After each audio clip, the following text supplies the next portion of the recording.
자, 지금부터는 강대규 변호사와 함께 오늘 저희가 메인 썸네일에 걸은 소식이죠. 경제 관련 소식들도 한번 좀 분석을 좀 해보겠습니다. 강대규 변호사와 함께합니다. 어서 오십시오. 네, 안녕하십니까, 강대규입니다. 예, 우리 증시와 환율 오늘 말 그대로 진짜 처참하게 무너졌습니다. 이재명이 주식 주도 성장이라고 그래가지고 하여튼 온 국민 빚내서 주식 투자하게 만들고요, 국민연금까지 투자하게 만들고 막 그러면서 코스피 5천 만들었는데 오늘 코스피 5천 무너졌고요. 그리고 사이드카 발동되고 환율은 30원이 넘게 올랐습니다. 근데 증권가에서 나오는 얘기가 이렇게 지금 주가가 폭락하고 환율이 폭등하게 되는 일이 이 쿠팡 사회이사 출신인 케빈 워시를 연준, 미국의 중앙은행이죠, 연준의 의장으로 트럼프 대통령이 임명했기 때문이다, 이런 분석이 나오던데 아니 좀 약간 연결이 안 되거든요. 케빈 워시 연준 의장이 임명됐다고 왜 이재명의 주식 주도 성장이 이렇게 무너지게 되는 건가요? 일단은 코스피 5천은 언제 깨져도 좀 깨지고 오르락 내리락 할 거라 예상은 했습니다. 너무나 무리수로 이렇게 코스피 5천을 돌파했기 때문에. 근데 사이드카가 발동될 거라고는 생각하지 못했어요. 그렇게 많이 무너질 줄 몰랐죠. 사이드카는 5% 이상의 시장이 붕괴되면서 5% 이상 붕괴되는 게 1분 이상 유지될 때 사이드카가 발동이 안 되면 더 우두두두두 떨어지기 때문에 이 매도 자체를 금지시켜서 주식 거래를 못하게 막아놓는 그러한 장치입니다. 그러니까 거래자들이 패닉에 빠져서 패닉으로 막 그냥 막 장을 던지는 수가 던지니까, 있거든요. 그걸 못하게 잠깐 팔지도 못하게 진정하세요 이거 하는 겁니다. 근데 케빈 워시라고 미국 연준 의장을 트럼프가 지명을 했는데 미국 연준 의장의 경우에는 통화량, 그러니까 미국에 있는 달러 통화량을 그 관리 감독하는 곳이거든요. 뭐 코로나가 창궐 했을 때 그때 통화량을 얼마나 풀 것이냐, 이러한 사실상 기축 통화국에 대해서 세계 경제의 그 패권을 잡고 있는 그러한 사람이라고 할 수가 있고요. 이 케빈 워시가 갖고 있는 경제 생각은 이재명이 갖고 있는 생각하고 정반대입니다.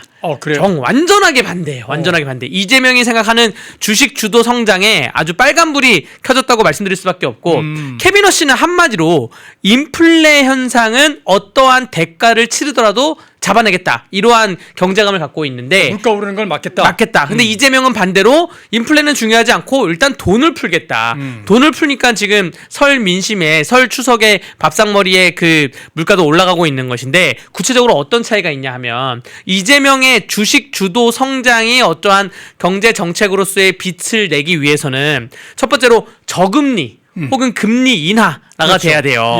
그리고 나서 원화가 안정되고 달러가 상대적으로 약세가 돼야 됩니다. 그러면서 풍부한 유동성, 이제 돈을 막 풀어가지고 금리는 낮고 원화가 강세가 돼서 돈이 막 풀려야 되는데, 그런데 이 케빈 워시는 정반대 정책이에요. 아마 고금리를 유지를 할 겁니다. 그러니까 적어도 금리 인하는 하지 않을 겁니다. 그러니까 이제 더 이상 미국이 금리 인하 안 한다. 금리 인하를 안 할 거고, 금리가 높아질수록 주식 가치가 하락이 되거든요. 상대적으로 그런 일이 벌어집니다. 그리고 금리가 높아질수록 달러가 강세가 되니까 이 전 세계 투자자들이 한국으로 안 오고 미국으로, 강달러로 외국인 자금이 미국으로 다시 복귀를 할 겁니다. 저희 펜앤마이크 경제평론가들이 나와서 계속 강조했던 말씀을 지금 강대규 변호사께서 해주시는 겁니다. 여러분, 국장하지 말고 미장하세요, 그 얘기를 하고 있는 겁니다. 그 미국으로 복귀를 하게 될 것이고, 여기에 대해서 이제 정책적 딜레마가 있는 거죠, 한국이. 그럼 우리 자체 금리를 내려야 되나? 그러면 또 가계부채에 대한 또 압박이 될 것인데, 이걸 어떻게 하냐? 또 금리를 내리면 환율이 폭등하거든요. 이미 환율이 거의 1,500을 터치를 하고 있는데, 여기에 대해서 정책적 딜레마로 이재명 정부가 이도 저도 못하는 상황이 지금 좀 될 수가 있다. 그러한 상황이 있고요. 결국 그 케빈 워시의 그 경제 모델은 이재명 정부처럼 돈을 풀어서 성장을 하겠다, 이거와 케빈 워시, 미국 연준 의장 지명자의 경제 정책은 태생적으로 양립 불가한 거예요. 그 둘 중에 한 명이, 그 미국과 한국의 경제가 같이 톱니바퀴가 맞물리면서 돌아가는 것처럼 가려면 둘 중에 한 명이 바꿔야 되는 거예요. 누가 바꾸겠습니까? 미국이 바꾸겠어요? 케빈 워시가 기초통화국인데 본인이 달러가 부족해? 달러 더 찍어낼게. 달러가 많아? 그럼 달러 안 찍어낼게. 이게 마음대로 하는 사람이거든요. 지금 여러분들 코로나 때 세계 경제가 어려워도 뭐 사이판이나 관만 가더라도 거기에 있는 소상공인들은 코로나 때가 더 편했다 그랬어요. 왜냐면 나라에서 달러를 찍어가지고 막 뿌리니까. 근데 우리는 기축통화국이 아니지 않습니까? 그럼 누가 바꿔야 되겠어요, 이 정책을. 그래서 이재명 정부가 아마 올해 안에 어떠한 정책 기조가 변경을 해야 된다 저는 생각을 합니다. 네. 또 이런 얘기도 나오는데 이 케빈 오 씨가 네. 쿠팡의 사회이사 출신인데요. 네.